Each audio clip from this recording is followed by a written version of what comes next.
right? Yeah. The sixplex you can convert into 10 units if you wanted to, because if you could do that third floor as well, now we're adding another 2 there. Yeah. So there's endless possibility on this building, but the question everybody's going to ask is, well, Jake, how do I buy this thing? Welcome back to REI Hot Seat. I've got Jacob Campagnaro back with me long at last. Anyways, we've been trying to put together. You always make comments that I'm gone. We tough to peg down this guy. Anyways, we've been trying to put this deal together for an episode for a little while. We were talking about it last week. We were trying to get all the numbers organized because there's a lot going on, and this is a conceptual deal. Yeah. And it works. We figured out a way that it actually could work in cash flow on closing, hypothetically, and also be turned into like a cash flow monster. Yeah. So this one's all about the potential. I've been excited about this one for a long time. Yeah. And it's just been trying to get everything lined up so that it does make sense, right? I had this idea a little while back, and we've just been slowly plugging away at it. So yeah, it's cool, and there's a viable option here, and I'm excited to talk about it. So I have this in here as super secret deal. I don't know if we're going to disclose. What are we disclosing about the location and? Yeah, no, it's not a super secret deal. It's a deal, Southwestern Ontario, smaller market. Right, so it is a smaller town. Keep that in mind when we're talking numbers and everything like that. It's a bit of a historical building, actually. So it's kind of like a stone building. Yeah. Great shape though. Like it's amazing shape. Windows are great. Yeah. Roof looks awesome. Again, I haven't had an official report done, so don't quote me on it. But from what I can see, everything seems to be in decent shape. Yeah, like when you see this building, like I mean, I can speak from my experience. Like it looks really nice. Like it's not something you can really recreate today. The way it's finished, the stone finish. What's really cool about this one, so you've got 6 units in the main building, but it used to be used differently. The second floor and main floor were actually 2 units, but presently both used as 1 unit. Is that right? Second floor, third floor. Second floor and third floor. And so they're the same layout. So all it really takes is basically putting in a door and turning a laundry room back into a kitchen and taking out a wall. So we were talking loosely, maybe spend $30,000 doing that light reno with a very cheap kitchen. And now you've got yourself 2 separate units where there used to be 1. So this could be an 8-plex. So we'll start with that. And then the value proposition just keeps growing the more you were telling me about this deal, because you've got a massive barn on this property, and inside it looks great. Yeah. So we were both talking ideas, like, could this be future units? Could it be more storage, like sold storage? Like basically you could just rent it out. Right now it's getting $125 a month. Yeah.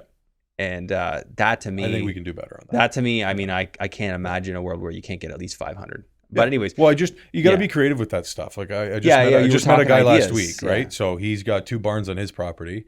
He's doing winter car storage, right? So he's got a barn about the same size. He went in there, painted some lines, so no electrical, no heat. Like park your car, leave your car. Yeah, $600 a car, and he's like per year, per winter. Per winter. Yeah. So $600. So you could do that here, because this has also got the 8 garages. Like it's got 8 closing garages that you could put cars in. Presently, they're getting across the 8 units, I believe it is $235 a month. Yeah. Like that doesn't make sense. That should be higher than that. Well, there might be some vacancy on those garages. There might be, right? So it's all just a matter of focusing energy. And then there's also renting some of the parking lot area, because there's a lot of space. There's about 24 parking spots on the lot itself. So the big thing here, and I always like getting extra land with my property that already cash flows, because then you can start saying, well, what can I do with this? Well, and then this is the interesting thing about this property, and I guess we'll dive into it, but there's so much potential with,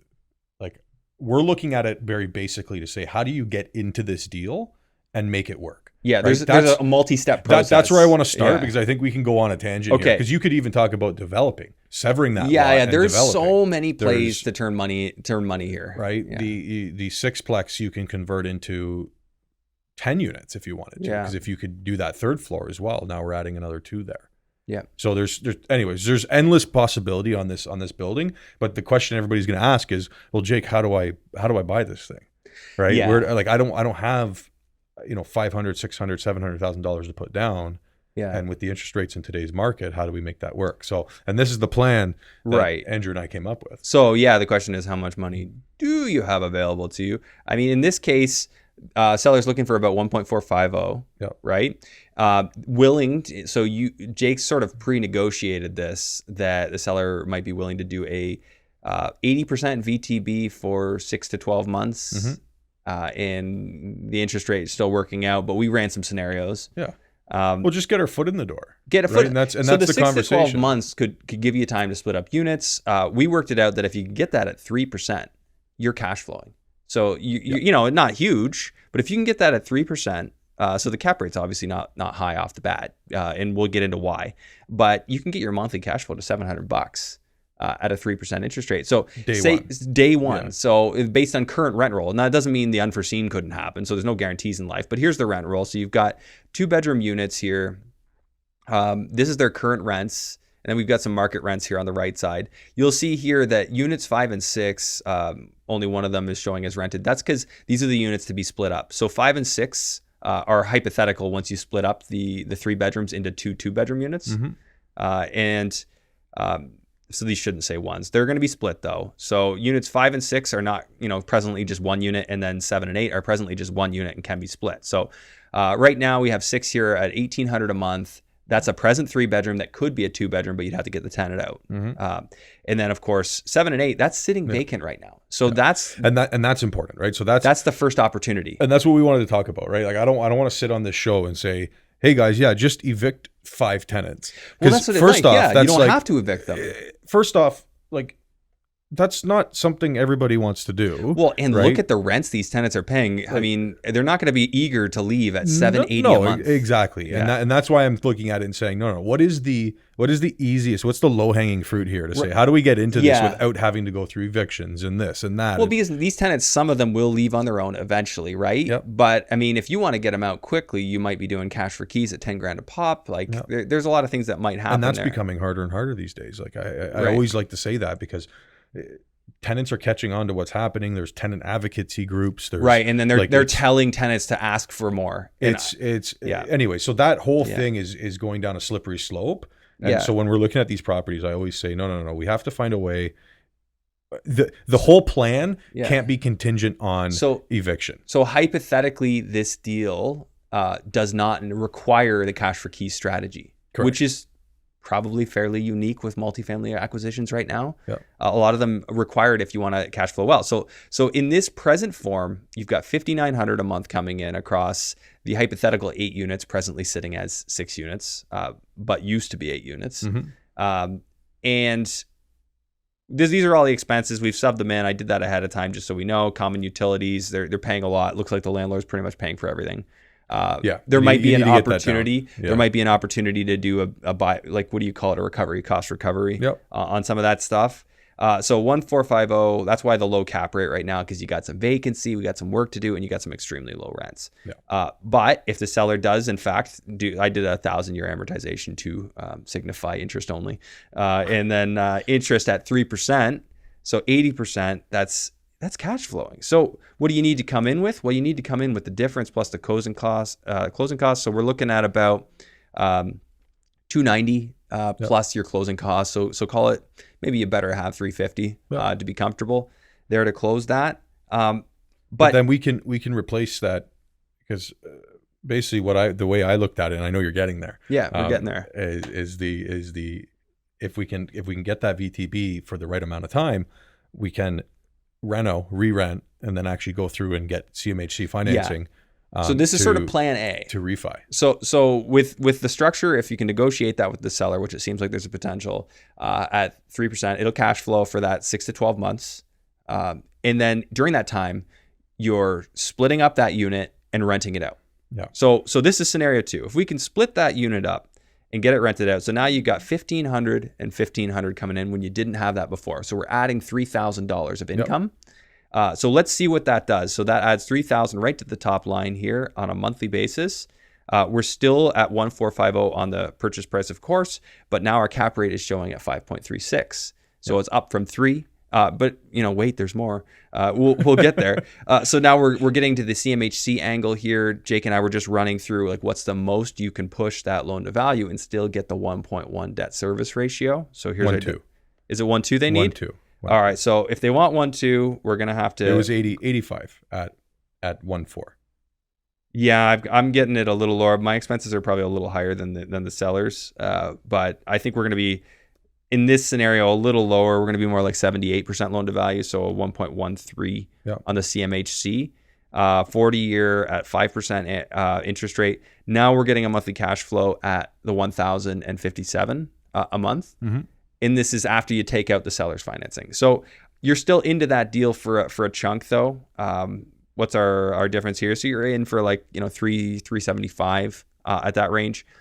The real rub, so to speak, would be the next step, which is let's go in and let's actually optimize the barn, the garage, and the remainder of the units. So let's do that next split. So this is the cash for keys light scenario. So what if you were to go in and split up this unit here too? So I ran the number, like, what if you just got everything turned over? Like you turned over every unit to market rent. Now you're at $13,000 a month. So that's a hypothetical. Like, say you could land anywhere in between. But $13,000 a month there. Then I'm going to get the barn up to $1,000 a month, doing some creative strategies, maybe rent it out to a mechanic that wants to use it. Is that an option? Mechanic's tough because we do have to look at zoning. We do have to look at bylaws. We have to. But a hobby garage, like somebody could do storage, right? Now we're back to storage. But what I was thinking, Andrew, was why don't you go in there and, again, zoning permitted, why don't you go in there and look at actually dividing that barn into 3 separate or 4 or 5, 4 separate garages, 5 separate garages, or just storage lockers, right? Like now you actually have self-storage in there. Whereas if you look at it currently how it exists, it's just a big open barn and there's some stuff. I mean, that barn, what size are we looking at there? You think you're 100, 200 feet long? Not 200. You're probably 150 by 150 long, 60 wide. Like it's not small. No. So like there's a lot that could be done there. And just when I see it, I'm like, you don't see properties that have that much space these days. No. The amount of space here is what really gets me going, because then there's the development potential. Like, one day the whole thing could be torn down and you could have a mid-rise built. So it's that kind of a parcel. I mean, that parcel must be several hundred feet by several hundred feet. Okay, so I'm just saying, hypothetically, I think there's a way to get that barn to 100 a month, maybe even more, but let's just throw that in there. I'm leaving the parking alone, but then also the garage spaces, I'm saying $75 a spot per month times the 8. So if we add all that into this income here, this is where this deal gets really interesting. So now you're at $14,800 top line income, still leaving the taxes alone. Monthly. That's monthly. So that's a big number and it's growing. So if you increase now the value, so say you go back to CMHC and you try and say, hey, we're $250 a unit here, because you have extra stuff too. And I don't know how CMHC is going to look at the garage and all that, but that's at a $2 million valuation. That's still a 6.8 cap. And let's just look at what that would cash flow like. So say you're at 85% loan to value with CMHC, you refinance up to 1.7. Now you're at, basically cash in your pocket, no cash in the deal. 5% interest rate, hypothetical again, and cash flowing $3,300 a month. And you don't need to go to Northern Ontario to get this. Like you can do this in Southern Ontario. Well, and that's it, right? And at the end of the day, everything's hypothetical with any deal until you can actually pull it off and go do it. So the way I looked at this and my numbers versus your numbers versus somebody else's numbers, we're talking pennies now, but I had it basically where you're looking at about $275 to $290 into the deal at the end of the day. And that's on the very conservative end. Or 300, let's call it 300, 350, whatever, right? That's the conservative end. And then if you were able to, like you said, optimize barn, optimize this, do this. Now we're looking at break even, potentially even cash out. But at the end of the day, Andrew, I look at it as, okay, so you're getting an amazing property for, let's call it 300,000. Like go find a JV partner if you don't have 300,000. Yeah. Go get an like I wouldn't recommend an LP because it's such a small deal, but you could find a JV partner who doesn't want to do the work, who would see the vision in the longer term strategy. So you can sell them on the cash flow from day one, if it can be negotiated right, the development potential. You can sell them on the cash flow in 2 years once you get units turned over. You do your initial CMHC refi, and then you do a blend and increase when you get more units turned over, and potentially bond rates are down at that point. You get a better rate. Yeah, maybe. Like there's lots. I mean, there's a lot of unknowns, but the point is that there's a deal here that we can see on paper. There's a way to make it work, and we've given a few different scenarios about how that could work, but there could be some in between scenario, right? I kind of gave you like the best case scenario that I can see without developing the property outside its existing structures. But there's also that, like there's turn that barn into living units, service them. And now all of a sudden you can, you don't have to build the structure, but now maybe you can be making $2,000 a month times 3 for that barn, right? All you have to do is bring in services. And we that again, and that's something that obviously we don't have enough time to dive into today on how to go about that. Well, it's just about, but this is what I like to see in a deal. I like to see multiple ways to monetize. Correct. Like I can monetize it this way, that way. I can, it just adds to my contingencies. So if plan A doesn't work, I can do plan B and C. So this is an interesting deal. I was just talking to a guy about Timmins yesterday and getting excited about that because, you can get some cash flow up there. But it's cool to see that there's still a deal in Southern Ontario where you can make it work. That's it, man. And like what I always preach, right? Patience and creativity. Yeah, make the deal, right? Those are the two biggest things. Patience and creativity. Don't be in a rush to buy, but when you do find something that works and you can be creative, be ready to buy. Yeah. Right. And I preach that to all of my clients, anybody I work with, because these things do come out. And if you have the right creativity and you understand how these deals work and how you can structure them, by watching REI Hot Seat. There you go. There's a shameless plug. Yeah. But so these things do come across. I'm excited about this. This isn't a surface level deal though. I mean, it looks great, but people would look at the numbers and say it doesn't work, right? Yeah. You have to think about what your plan is with it. And so this isn't somebody who's not willing to roll up their sleeves at least a little. Oh no, there's work to be done. There's work to be done here. There's work to be done. But yeah, and that just goes to show that, whether it's MLS, off market, whatever, run your numbers, but try to be open-minded, try to be creative when you look at these deals. Because I looked at this originally and I did the same thing. I looked at it, went cap rate. Ooh, no, that doesn't work. I did $1 per door. Oh, I don't really like that, this and that, and then a couple of days later I went, you know what? No, I really do like that property. And I went back and I looked at it again, and that's when I came up with this plan. And I went, okay, there is something here. So that's called making the deal. Making the deal work. And investors that are doing business in Ontario, I think a lot of them are making deals, right? Because the low-hanging fruit is taken. Yep. And there's a lot of competition for the low-hanging fruit.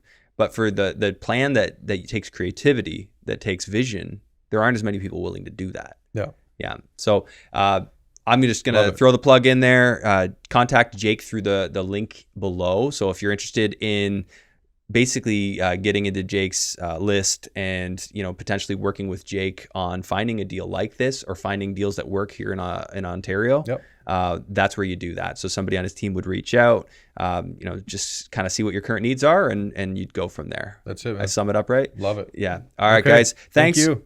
See you next week.